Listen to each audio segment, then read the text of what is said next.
Salut à tous, la team Orwell, même chaud pour Lyon Fan TV, très heureux les gars de vous retrouver pour une nouvelle vidéo. C'est lundi, lendemain de défaite de l'Olympique lyonnais. Je reviendrai sur cette défaite à froid dans les 5 choses que nous avons apprises de ce match. C'est quelque chose que je vous fais assez souvent les lendemains de match.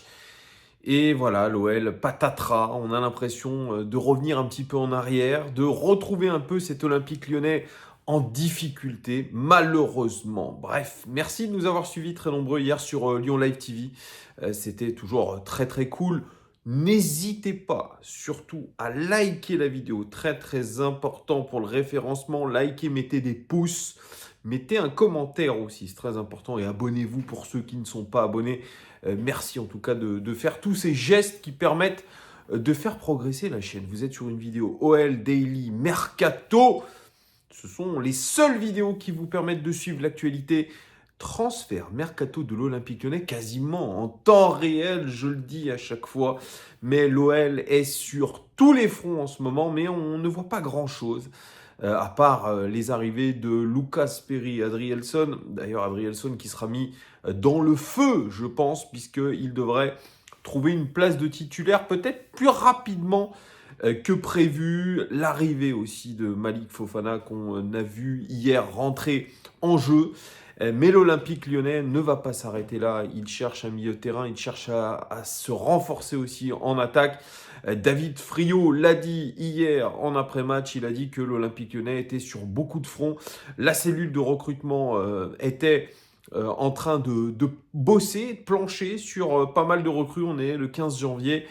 Et pour l'instant, on ne voit pas grand-chose arriver, mais il y a quand même beaucoup de rumeurs et celles venant du journal L'équipe, du très informé Hugo Guillemet qui nous met quelques alertes de temps en temps. Et puis, on a eu quelques nouvelles du dossier Matic. Alors, Matic, c'est un petit peu compliqué parce que la semaine dernière, on nous disait que Matic voulait partir de Rennes absolument, partir au clash, parce que il n'était pas content de ce qui se passe dans l'équipe, parce que aussi peu satisfait de ce qui se passait par rapport à ses enfants, et notamment le fait qu'il n'ait pas d'école internationale. On l'a vu quitter Rennes pour aller vraisemblablement en Angleterre. Il aurait quitté le groupe WhatsApp, il aurait débarrassé son casier, il ne serait pas venu à l'entraînement. Il y a eu ce communiqué du Stade Rennais qui tensait et qui même critiquait ouvertement l'attitude de Matic. Et puis Matic sur les réseaux sociaux et notamment Instagram qui s'est clairement excusé auprès du Stade Rennais. Mais à n'en pas douter, Ouest France, le quotidien Ouest France nous dit que rien n'est terminé entre Matic et l'Olympique lyonnais. Il voudrait absolument rejoindre l'Olympique lyonnais, même si on a dit que apparemment il priorisait Fulham en Angleterre parce que sa femme voulait retourner là-bas. Il paraît que maintenant c'est faux, il ne faut pas écouter ce que dit ou ce que dirait sa femme. Ça serait plutôt une volonté de Matic d'aller à l'Olympique lyonnais, comme depuis le départ, paraît-il. Et le problème, c'est que Rennes ne veut pas lâcher son joueur à un concurrent direct. Ils sont très fermes et surtout, l'offre de l'Olympique lyonnais n'est pas en rapport à ce que voudrait Rennes. Donc, situation très compliquée. On se demande comment ça va se terminer. Il y a des rebondissements. Vous connaissez mon point de vue sur Matic. Je ne vais pas y revenir dans cette vidéo. Mais tout à l'heure, c'est Hugo Guillemet qui nous a lâché une petite information. Pas une bombe, mais une petite information. Dans sa quête du milieu de terrain, l'Olympique lyonnais aurait désormais jeté son dévolu sur un joueur turc, international turc, qui évolue du côté du Fenerbahçe. Son nom, Ismail Yüksek, comme d'ailleurs le DJ, il me semble, Yüksek. Ismail Yüksek, 24 ans, 1m83, milieu de terrain défensif. Il vaudrait, selon Transfer Market, 7,5 millions d'euros. C'est surtout un joueur titulaire dans son club du Fenerbahçe, gros club de Turquie, qui est d'ailleurs leader de la Super League turque, qui fait une très belle saison, puisqu'ils sont devant Galatasaray, 53 points pour le Fenerbahçe, qui est une équipe incroyable. Et Ismail Yüksek, il est dans un double pivot dans cette équipe, aux côtés de l'ancien mancunien Manchester United, le Brésilien Fred. Mais voilà, l'OL, je ne comprends pas comment ils peuvent se placer sur un joueur comme ça, qui est titulaire dans son club. 18 matchs cette saison, 3 passes décisives, 75% des 11 de départ, 76% des minutes jouées. Alors, il joue la Conference League, le Fenerbahçe, 50% des 11 de départ, 54% des minutes jouées. Il est au Fenerbahçe depuis 2020, il a fait quelques prêts, mais désormais, il est titulaire incontestable dans cette équipe.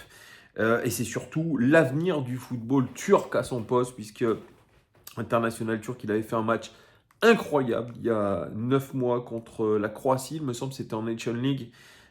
Incroyable, d'ailleurs, il y a des vidéos qui circulent tellement la prestation avait été magique pour Ismail Yüksek. Et moi, je me demande encore comment l'Olympique Lyonnais peut se placer sur un joueur comme ça. Alors, on nous dit que l'arrivée de Krunic, rappelez-vous, on était sur Krunic, le joueur milieu de terrain défensif du Milan AC, eh bien, il devrait signer au Fenerbahçe et finalement mettre sur le banc Ismail Yüksek. Je ne sais pas lequel des deux est le meilleur. Moi, Krunic, sur les highlights, je n'ai pas été impressionné. Je crois qu'il n'impressionne pas non plus du côté du Milan AC, mais apparemment, il voudrait reléguer sur le banc Ismail Yüksek. Alors, c'est ça qui me pose question. Et franchement, par rapport à toutes les pistes qu'on a eues au milieu de terrain, et notamment la piste Matic, celle-là de piste, je vous le dis, elle est extrêmement intéressante. Parce que moi, je regarde les highlights, ça ne représente pas non plus exactement ce qu'est un joueur. Parce que je vais vous donner ses caractéristiques. Très bon dans les duels aériens, très bon dans les passes, très bon dans les dribbles, très bon dans les interceptions, très bon dans contrer le ballon, très bon dans les tacles. Après, il prend beaucoup de cartons. Mais c'est un joueur extrêmement complet du milieu de terrain. Et quand vous regardez ces highlights, vous voyez que c'est une sorte de Corentin Tolisso, mais bien plus technique. Franchement, j'ai été impressionné de sa capacité à se défaire du marquage par un dribble, par sa vivacité balle au pied, par sa capacité à distribuer des bons ballons. C'est quelqu'un qui est très bon en possession. C'est quelqu'un qui fait très bien progresser le ballon. Il a une très belle frappe de balle aussi. C'est un milieu de terrain moderne. Et j'ai l'impression de revoir sur les highlights le Corentin Tolisso de 2017, de 2016, de 2017 à l'Olympique Lyonnais. Et plus jeune, un peu plus jeune que Corentin Tolisso. Il a du gaz, ce Ismail Yüksek. J'aime beaucoup le profil.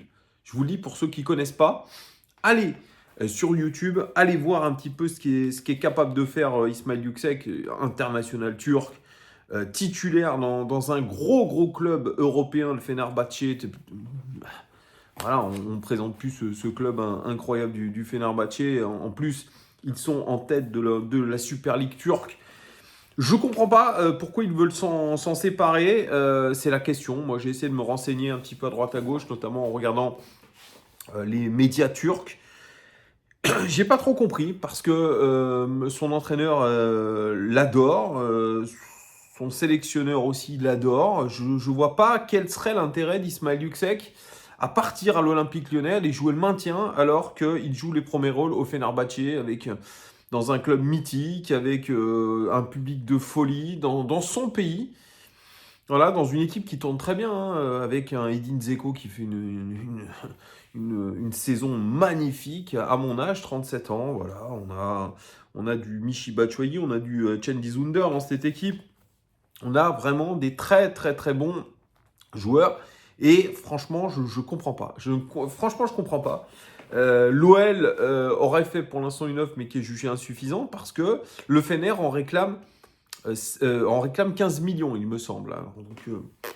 Donc, si certains savent pourquoi le Fenerbahçe voudrait se séparer de Yüksek, je suis preneur parce que là, je ne comprends pas. Mais franchement, pour le coup, je suis vraiment très content qu'on cible un joueur comme ça parce que c'est typiquement ce qu'il nous faut pour pouvoir dynamiser le milieu de terrain et probablement concurrencer Tolisso.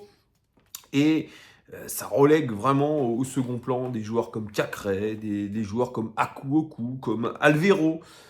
Franchement, très très étonné qu'on s'intéresse à un joueur et que surtout le joueur soit intéressé pour venir chez nous. J'en sais rien s'il est intéressé en tout cas. Est-ce que c'est une piste comme ça dans le vent? Est-ce que c'est une rumeur d'agent? J'imagine que Hugo Guillemet a quand même des informations très solides. Donc, très étonné, notez 7,32 quand même sur whoscored.com, ce qui est une très très belle note. Allez voir vraiment. Bon voilà, l'Olympique Lyonnais se décarcasse pour trouver une sentinelle potable. Pas de rumeurs dans le sens des départs, pas de rumeurs non plus dans le sens des arrivées, mais côté attaquant, on sait qu'on est sur des attaquants. Je pense qu'il y aura des nouvelles dans les jours prochains. En tout cas, ça va vraiment bouger ce mercato. Restez bien connectés. Je ferai peut-être un live aussi, un live mercato pour faire le point un petit peu sur toute cette actualité mercato. Dites-moi en commentaire ce que vous pensez. Est-ce que vous préférez Matic finalement ou Yuksek? Allez voir et dites-moi tout ça en commentaire. Merci en tout cas de votre fidélité. Merci, mettez un pouce, n'hésitez pas, surtout un pouce. Et puis, abonnez-vous pour ceux qui ne sont pas abonnés. Je vous fais des bisous et à très vite. Ciao!